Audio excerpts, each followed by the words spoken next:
کشادہ اور حلال رزق جو ہے وہ عطا فرمائے.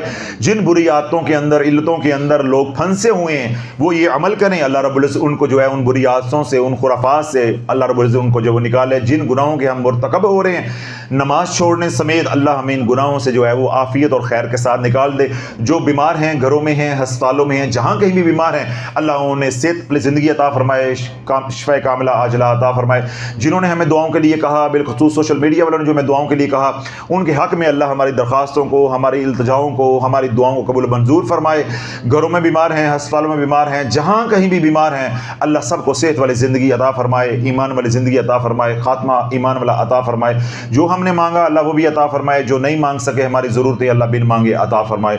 سبحان ربک رب العزت عما یصفون وسلام علی المرسلین والحمد للہ رب العالمین.